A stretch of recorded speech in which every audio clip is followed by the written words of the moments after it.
minutes? So move. Moved by Ms. A question. I have a comment. Okay, one moment, Ms. Red. It was motion by Ms. Crosby, seconded by Mr. Salgado. Ms. Red, what do you have? I'm counted absent at one of the meetings. I think it's April 6th, but I was present. Couldn't get on the line, couldn't get on Zoom, but I was still present. So I do not want to be counted absent. Let me check. So let's strike that meeting from these minutes, the April 6th one that you're questioning, Ms. Red. Yeah. I will check on that with the state's attorney's office. I don't know if I see State's Attorney Height Ross is with us. Is just listening, would that count as being in attendance? Or Mr. Chapman may be able to answer that? Yeah, I think if you look at the minutes, it indicates that Dorothy is present at the meeting. So It's one of those, I'm sorry, I should have went back and checked. It might have been March. She was, the State's Attorney Height Ross, she was present. I remember some difficulties, technical difficulties that some of the board members have had at some of the meetings, but I don't think she was counted absent. Will you Okay. check? Okay, I'll have to look at the March minutes. I think Yeah, Dorothy, you don't need to be present at the March 5th minutes. The other two you are present in. Okay, that's the one I should have mentioned. I was there, couldn't get on, had problems. So I should not be counted absent. Mr. Chapman? Yeah, I believe she's indicated as present at the March 5th minutes. I think it's the February 25th where she was absent. There was two meetings. I'm sorry, there were two of them. I could not get on. It might Well, have been, February was before COVID. I know.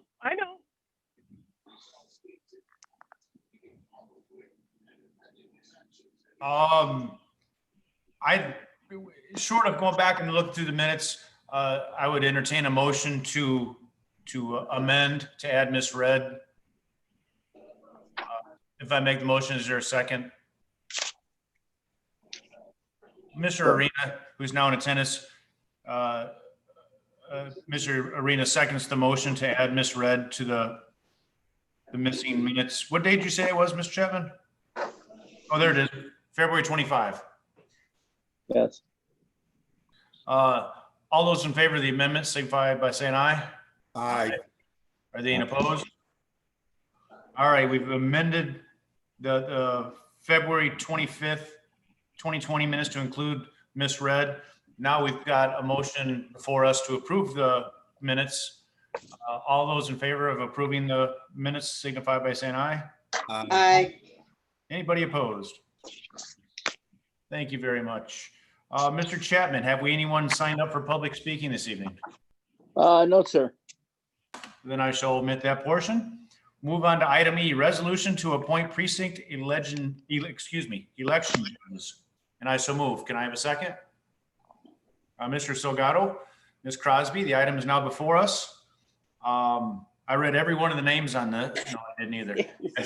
About 15 pages of names. Does anybody have anything to add for these election judges? Any discussion on it? I don't think so. I think it's pretty standard. If there's no discussion, is there anybody? Well, all those in favor signify by saying aye. Aye. Aye. Were there anyone opposed? Seeing none, it was unanimous.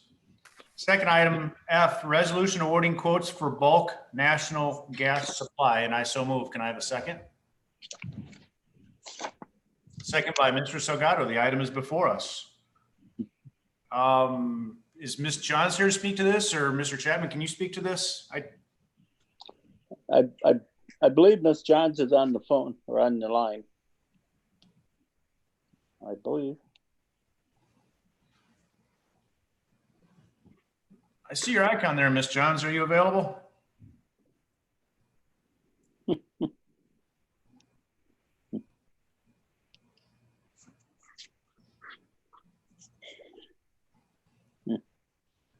I don't see her responding yet. Do you know anything of this, Mr. Chapman? Well, I know she's gone out and gotten quotes. This is the natural gas supply that we buy. It's kind of from the brokers and so on. And I think the price changes every day, but based on the numbers that Ann is looking at, we're probably looking at a savings about $20,000 per year. I believe it was 2 years ago, according to Ann, when they went out and saved, I think, like 25% off the value. So the price hasn't deviated too much, but there is a savings that we can obtain by going forward with this. One thing I noticed on this resolution, it doesn't say who we're signing up with. It's very vague. Are we just pre-approving her to go out looking for bids? But there's no price and there's no names on who we're looking to purchase. Well, let's see here. I think what she's talking about is if you look under the therefore be resolved that the day that after the board approves this, she will go to the various vendors and get the lowest or the various suppliers and get the lowest price available at that particular date, because it changes every day, and the brokers change their prices every day also. Okay, thank you. Are there any, Mr. Arena? How long are we committing to on this agreement? Oh, that one I can't answer. I think she was talking about 24 months, but again, I would have to defer to her. She's the one that was involved with this. So let me see if I can reach her on the phone. Ms. Johns is no longer on mute. Are you with us now, Ms. Johns?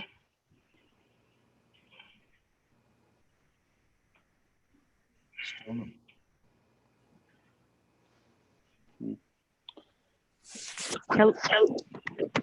Hello, this is Ann. I had to call back in. Oh, excellent. I'm sorry. I'm sitting here. It's so frustrating when you can't get the phone to work. So I actually, sorry about that.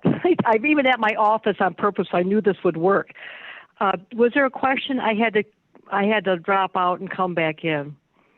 Yeah. You were questioning why there was nobody listed? There's nobody listed, and then Mr. Arena is asking about the term. Yes, very good questions. And what it is,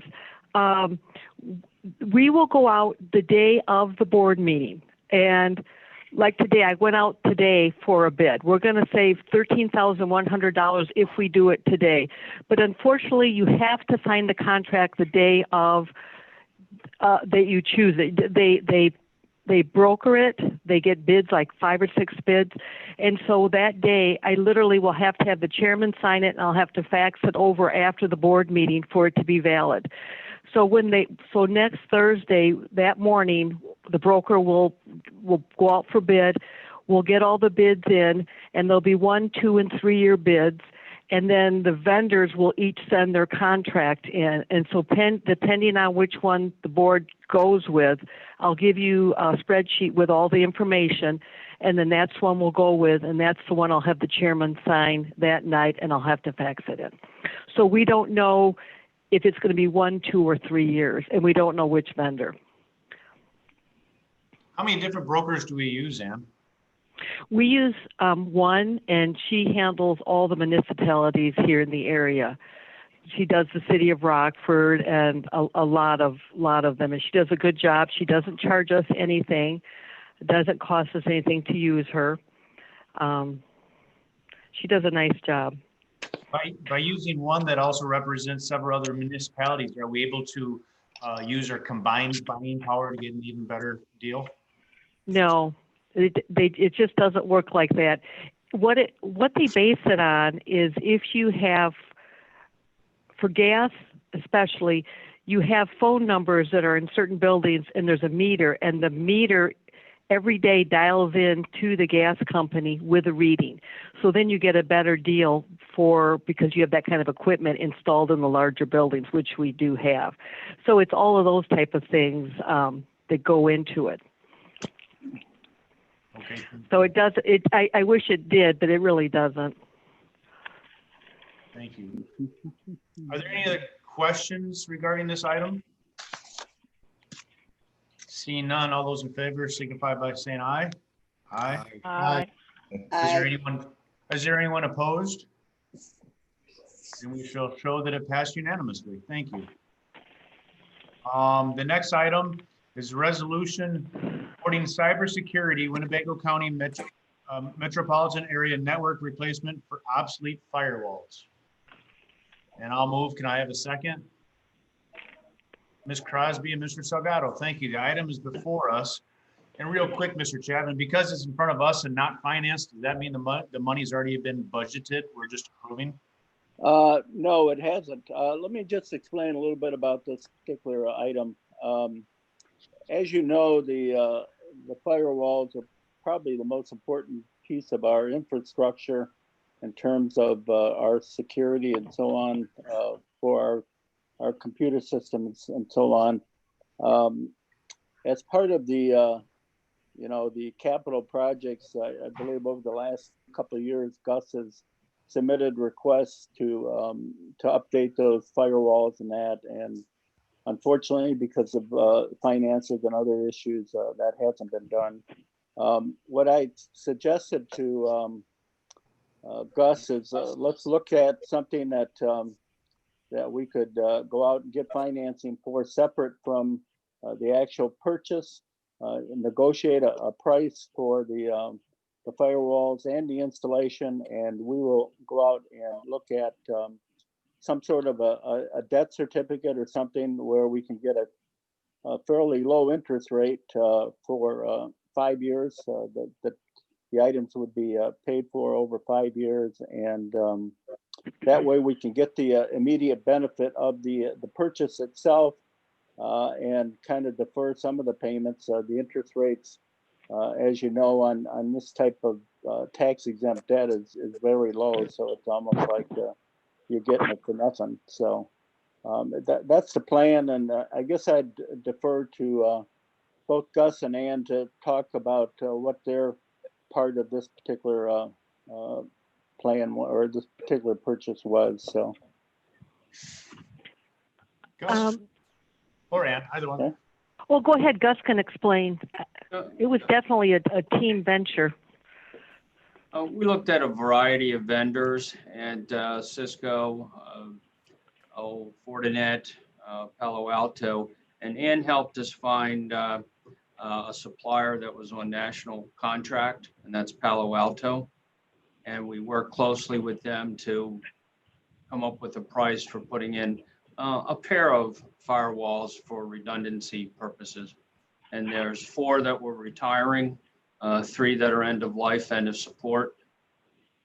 And if you could mention the national contract we're purchasing under. Yes, the nice thing about this national contract, not only is it a national contract, but the state of Illinois has also sponsored this contract. So that's why I'm able to say it's a state of Illinois contract as well. So, and plus, we ended up getting 3 quotes. So besides being a national contract, we didn't have to necessarily get the 3 quotes, but Gus and the team did. So we definitely went with the lowest of the low. And then I went back in, I think I got another, 5% off. So we're very pleased with the price. And also 3 quotes were obtained for the installation. And this company by far is the lowest. And I think I'd like to add into the discussion tonight, over the past 30 days or so, we've had a couple of instances of what's called distributed denial of service. And what that means is, bad actors start flooding our firewalls with traffic. And Tim, would you tell the group which countries those distributed denial of service attacks came from? Yeah, we have received attacks from both Iraq and Senegal. And so are people targeting us? No. What happens are bad actors crawl the internet looking for devices just like ours that are end of life and end of support. And that's what attracts them. And we're able to detect this manually, which means Tim has to manually tell our firewalls to disrupt and shun the IPs from Iraq, from Senegal, from the Netherlands and other countries that have we've had experienced this phenomenon with. That's just, and we're doing it manually now with these next generation firewalls called Palo Alto. That'll be done automatically for us. The device will be able to intelligently know what a denial of service attack looks like and stop it immediately. Russ, will this help protect us? For example, the RPS 205 issue from last year, is this going to put us in a better protection? It improves our situation. There's many devices we have in play. This adds to it. Just so happens RPS 205 did implement a Palo Alto solution. It improves our posture in that respect, Mr. McDonald. Thank you, Mr. Gettner. Mr. Sagado, did you have your hand up? Yes, I did. So two questions. One is the first. So the total cost is at $400,000. I want to say 349, and then 40,000.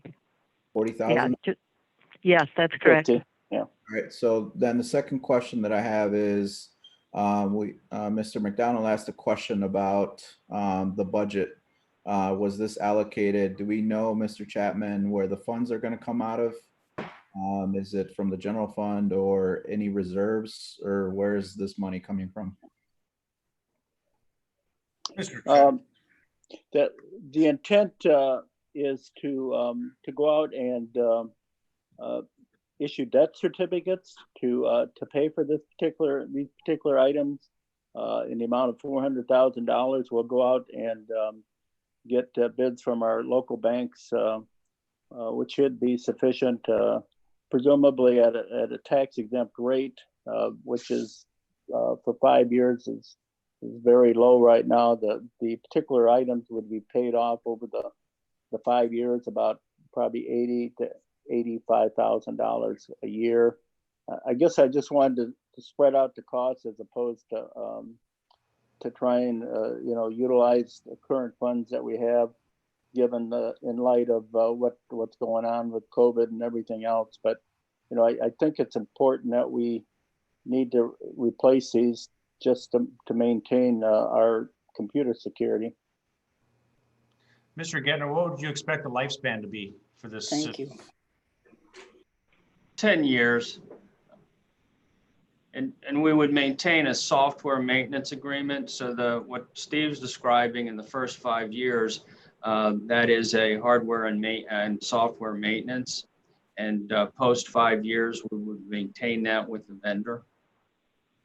So that's my anticipation is 10 years. Thank you. Ms. Crosby, did you have a question? I had your question, so thank you. Okay.